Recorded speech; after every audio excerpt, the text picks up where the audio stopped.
යහපත් වූ දිනයක් ප්‍රාර්ථනා කරන ඔබට අද අපි පාඩම් මාලාවෙන් බාහිරව වෙනත් කරුණක් ගැන තමයි සාකච්ඡා කරන්න බලාපොරොත්තු වෙන්නේ.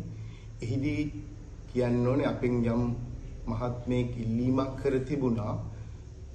ජ්‍යොතිෂයේ මේ නැකත් පිළිබඳව සුබ සහ අසුබ නැකත් පිළිබඳව යම් සාකච්ඡාවක් කරන්න කියලා. ඒ සම්බන්ධයෙන් තමයි ඒ අතරම තව කියන්න ඕනේ තව මහත්මයෙක් මේ සරලව පලාපල කතනය කරන හැටි සම්බන්ධයෙන්ුත් කරන්න කියලා ඉල්ලීමක් කළා තිබුණා. නමුත් එහිදී කියන්න ඕනේ අපි මූලික කරුණු ඔබට ලබා දීමෙන් පස්සේ මේක කරොත් හොඳයි කියන එක මගේ නිගමනය. මොකද නැත්තම් ඔබට මේ කරුණු තේරුම් යන්නේ නැහැ. අපි කිව්වට ඔබට මේ කරුණු වලින් ප්‍රයෝජනයක් නොවෙන්න පුළුවන්. ඒ නිසා අපි සියලුම කරුණු ඔබට ලබා දීලා මේ පාඩම් 25න් අනතුරුව අපි දිගටම සැබෑ ජන්ම පත්‍ර අරගෙන ඒ සම්බන්ධයෙන් අපි සාකච්ඡා කරමු. එතකොට ඔබට මේ ජ්‍යොතිෂයේ තියෙන නිමැරදි ක්‍රමවේදයන් බොහෝ දුරට මම හැමදාමත් කියනවා වගේ මම දන්න ප්‍රමාණයෙන් ඔබට තොරතුරු ටික ලබා දෙන්නම්. අපි කිසිදු දෙයක් සංගවන්නේ නැහැ. මොකද ඒ කරලා අපි පන්ති වලට සහභාගී වෙන්න හරි ඒවා ඉල්ලීම් අපි කරන්නේ නැහැ. අපි දන්න තොරතුරු ඔබට ලබා දෙන්න තමයි අපි උත්සාහ කරන්නේ. මොකද මේක සමාජයට යහපතක් වෙන දෙයක් කියන පරමාර්ථය තමයි අපි තියෙන්නේ හැමදාමත්. ඒ නිසා තමයි මේ වීඩියෝ අපි දිගටම කරගෙන යන්නේ. එහිදී එම මහත්මයා ඉල්ලලා තිබුණේ මේ නැකත් සම්බන්ධයෙන් යම් වීඩියෝවක් කරන්න කියලා. එහිදී ඔබ හැමෝම දන්නවා මේ නැකත් 27ක් ගැන තියෙනවා. නැකත් 27 යම් යම් කරුණු මත මේ නැකත් වල සුභාසුභ තත්ත්ව බෙදපු අවස්ථාවක් තියෙනවා. ඔය දැන් අපි මේ නැකත් කියන්නේ අපි සුභ මුහුර්ත.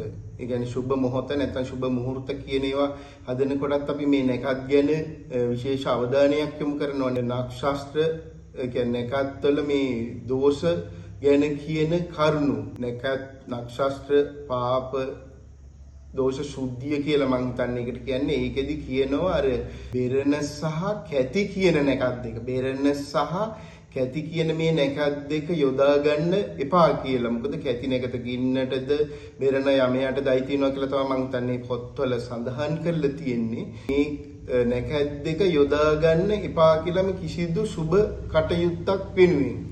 ඒ නිසා මම ඔබ හිතලා බලන්න මේ නැකත් දෙක ගැන අපි සරලව සාකච්ඡා කරොත් මේ කැති නැකත තියෙන්නේ මේෂ රාශියේ මේක කොටසකට. කියන්නේ මේෂ රාශිය තුල කැති නැකත එක් පාදයක් තියෙනවා. ඊතුරු පාද තුනම තියෙන්නේ වෘෂභ රාශිය. එතකොට මේෂ සහ මේ වෘෂභ කියන රාශි දෙකේ තමයි මේ කැති කියන නැකත යෙදෙන්නේ. හිතන්න ඔබ දැන් මේෂ රාශිය කියන්නේ රවිගේ උච්ච භවන කියලා අයතැනකදී කියනවා. දැන් වෘෂභ රාශිය කියන්නේ සඳුගේ උච්ච තැන. එතකොට මේ රාශි දෙක ඇතුලේ තියෙන මේ නැකත් අශුභ වෙන්නේ කොහොමද කියන එක මම නම් ඒ කියන්නේ දන්නේ නැහැ. රාශි බෙදපුවාමත් මේෂ රාශිය අසුභ රාශියක් විදිහට සැලකන්නේ, වෘෂභ රාශිය සුභ රාශියක් විදිහට සැලකනවා. එතකොට මේ මේෂ රාශිය ඇතුලේ තියෙන බෙරණ නැකත සුභ නැකතක් විදිහට ගන්නවා. එතකොට වෘෂභ රාශියේ තියෙන මේ වැඩිපුර තියෙන කැති නැකත අසුභ එකක් විදිහට ගන්නවා. මේ කැති නැකත නම් යොදාගන්නෙම නැහැ බොහෝ විට.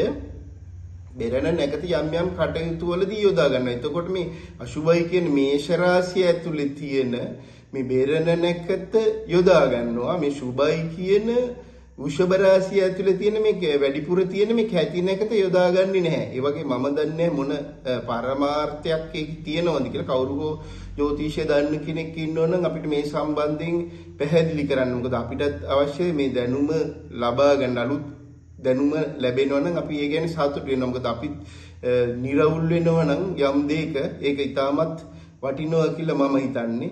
ඒ නැකත් බෙදීම් ක්‍රියාවලිය ගත්තත් ඒක යම් යම් අඩුපාඩු අපිට දකින්න තියෙනවා. මීට අමතරව ඔය ගණ්ඩාන්ත දෝෂ සුද්ධිය කියලාත් එකක් තියෙනවා. ඒ ගණ්ඩාන්ත දෝෂ සුද්ධියේදී ගත්තත් මේ දැන් හිතන්න මේ අශ්ලිෂ නැකත ගැන කියනවා. මේක උත්තර කාලාමෘතය කියන පොතේ තියෙන්නේ. ඒකේ තියෙනවා මේ අශ්ලිෂ නැකතේ පළවෙනි පාදයේ උපන් කෙනෙක් ධන හීනෙක් විදිහට උපදින්නේ. එතකොට දෙවෙනි පාදයෙන් ඉපදුනොත් ඒගොල්ලෝ සහෝදර ඵල නැති වෙනවා.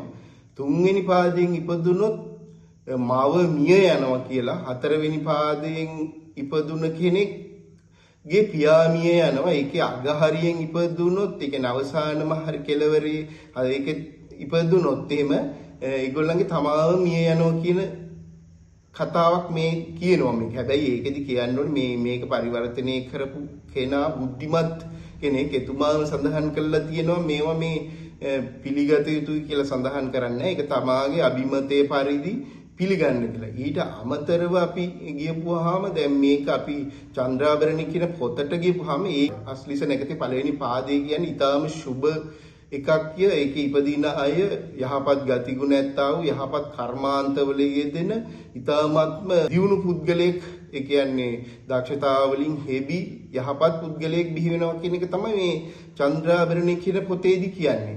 ඉතින් අපි දැන් ඕකෙන් කෝකද පිළිගත යුත්තේ කියලා අපි හිතන්න ඕනේ. ඉතින් ඒ වගේ මේ ශාස්ත්‍රය තුළ මේ ඍෂිවරුන් වහන්සේලා 18 දෙනෙක්ගේ මතයක් මේකේ තියෙනවා. එතකොට අපි එකවර පිළිගත යුතු නෑ. නමුත් මේ චන්ද්‍රාභරණ කතුවරයා පවක් කියලා තියෙනවා. මේ ඒ කියන සමහර කරුණු ඒක මේ පඬිතයන්ගේ කියමන් කියලා පිළිගන්නවත් බෑ. මහා අමනෝඥයවත් තියෙනවා කියලා එතුමා සඳහන් කරලා තියෙනවා. ඒ කියන්නේ මේවා ලියපු අය ගොඩාක් බුද්ධිමත් අය. නමුත් අපි මේක හරියද වැරදිද කියලා බලන්නේ නැතුව මේවා gediya පිටින් බදා ගැනීම තුළ ශාස්ත්‍රය කවදාවත් අපිට මේ යහපත් මාර්ගය කියන්නේ මේ දැන් විද්‍යාත්මක භාව කේන්ද්‍ර කියලා කියන්නේ ওই විද්‍යාත්මක මාර්ගයකට අපිට ගෙනියන්න බැරි වෙනවා. මොකද විද්‍යාවක් කියන්නේ දැනුම දිනෙන් දින අලුත් වෙන තැනක්. ඒ කියන්නේ නව පරිශ්‍රණ තුලින් මේ පරණ ඒවා අවුරුදු 100 ගාණක් 10 ගාණක් පරණ වුණත් ඒ කරුණු සමාජයේ ඉදිරියේදී ඒවා මේ ඔප්පු කරන්න බැරි කරුණු නම් ඒවා ඉවත් වෙනවා. එහෙම ක්‍රමවේදයක් තියෙනවා. නමුත් අපේ ජ්‍යොතිෂය තුළ තියෙන්නේ මේවා මොනවා හරි කිව්වහම අපි මේවා ඍෂි භාෂිතයන්ගෙන් පිටයි කියලා මේවා මේ සම්පූර්ණයෙන්ම විවේචනය කරන්න පිරිසක් ඉන්නවා. ඒ හින්දා කවදාවත් මේ වගේ ශාස්ත්‍රයකට මේ උතින් ගමනක් යන්න අපහසුයි.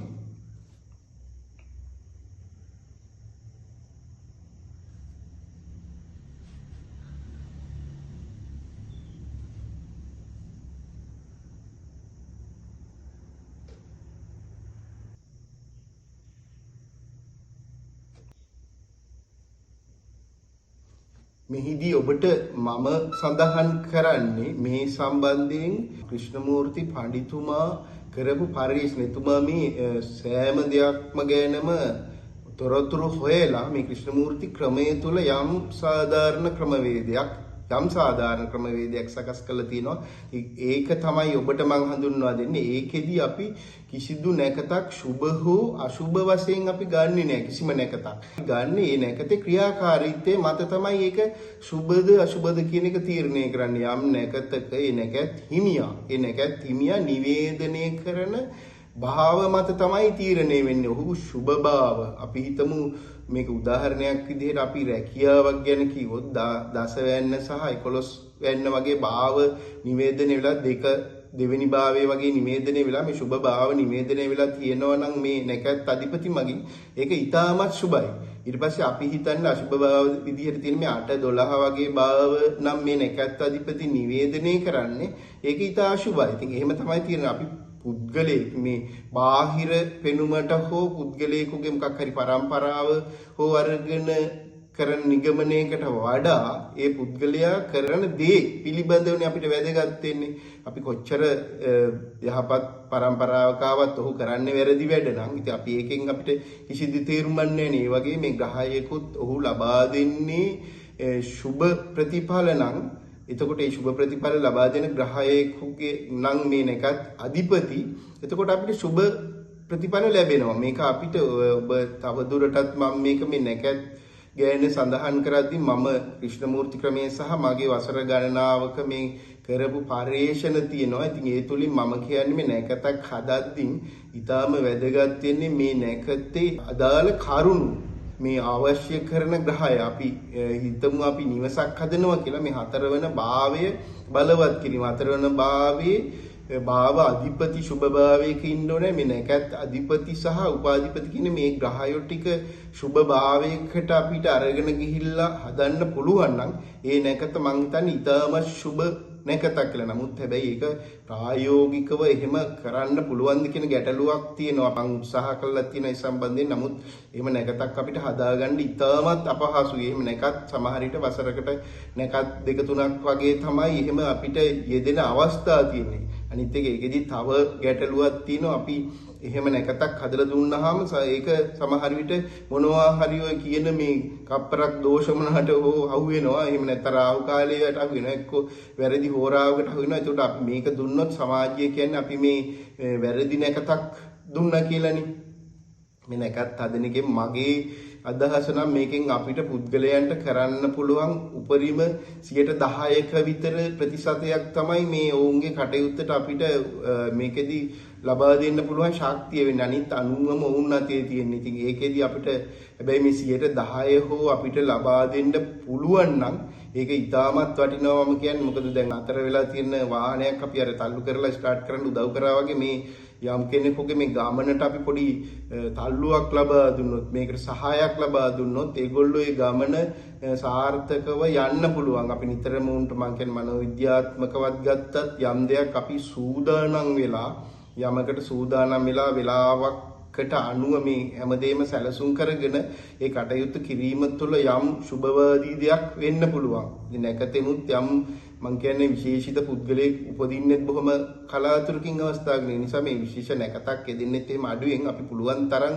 මේ නැකත සුබ වෙන විදිහට හදන්න ඕනේ. ඒක මම ඉදිරියේදී ඔබට මේ නැකතක් හදද්දී ක්‍රිෂ්ණමූර්ති ක්‍රමයේ සහ අපේ අත්දැකීම් අනුව වැදගත් තොරතුරු මොනවද කියන එක මම ලබා දෙන්නම්. ඒක මේ මගේ පුද්ගලික අදහසක්. මම කියන්නේ මම කියන තොරතුරු උනත් ඔබ එක එල්ලේ පිළිගත යුතු නැහැ. ඔබට අපි ලබා දෙන තොරතුරු ඔබ තවදුරටත් විශ්ලේෂණය කරලා එයින් ගත හැකි යමක් තියෙනවා නම් ලබා ගන්න. ඒ නිසා මේ අපි මේ කිසිම දෙයක් අර්කානුකූලව හිතන්නේ නැතුව අපි එක සැරේ මේවා පිළිගත යුතු නැහැ. නැකත් හදන ඉන්නවා ගොල්ලෝ බොහෝ දුරට හෝරාව විතරයි බලන්නේ. ඉතින් හෝරාව බලලා තත්කාලයේ දල කේන්ද්‍රයකින් තත්කාලයේ හදලා නෙමෙයි බලන්නේ. නමුත් දල කේන්ද්‍රයකින් මේක කියන්න අපහසුයි. මේක එක මම අත්දැකීමෙන් දන්නවා දල කේන්ද්‍රය කියන තොරතුරු ඒතරම් සාධාරණ නැහැ.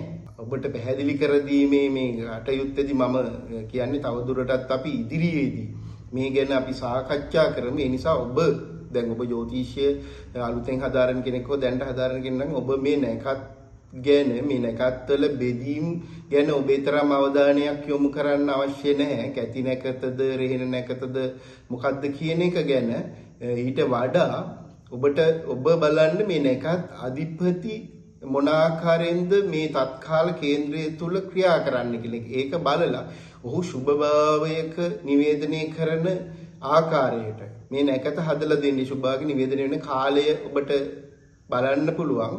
ඒ බලලා ඒ වගේ කාලයක්. එතකොට මේ සුභභාවයක මේ හතරවැන්නාධිපති අපි හිතමු නිවේශන හතරවැන්නාධිපති සහ හතරවැන්නාධිපතිගේ නැකත් අධිපති උපාධිපති මේ ග්‍රහයෝ සුභ භාවවල නිවේදනය වෙන කාලයක් අල්ලා ඔබට මේ නැකත හදලා දෙන්න පුළුවන් නම් ඒක ඊටාම සුභයි කියලා මම හිතන්නේ. ඒ වගේ කාර්යයක් කරන්න ඔබ එහෙම නැතුව මේ අහවල් නැකත අසුභයි අහවල් නැකත සුභයි කියන තීරණවලට අපි යාම කිසිදු මං හිතන්නේ පළක් නැහැ. එහෙම අපි නැකත් බෙදීම් කරාට ඒ නැකත් වල නෙමෙයි හිතන්න මේකේ තව ඔබට වැඩි දුරටත් මම තේරුම් කරොත් මේ නැකතක් දවසක් විතර තියෙනවනේ. ඒතකොට මුළු දවසක් කවදාවත් අසුබ වෙන්නේ නැහැ. මේ මිනිත්තු කිහිපයක් තුලත් මම ඊට කලින් පාඩමෙත් කියලා තිනවා මිනිත්තු කිහිපයක් තුලත් සුබ හෝ අසුබ වෙන්න පුළුවන්. දැන් නියුණු දෙන්නෙක් ගත්තත් එක හා සමාන වෙන්නේ නැහැ නේ මේ මිනිත්තු දෙක තුනක වෙනස.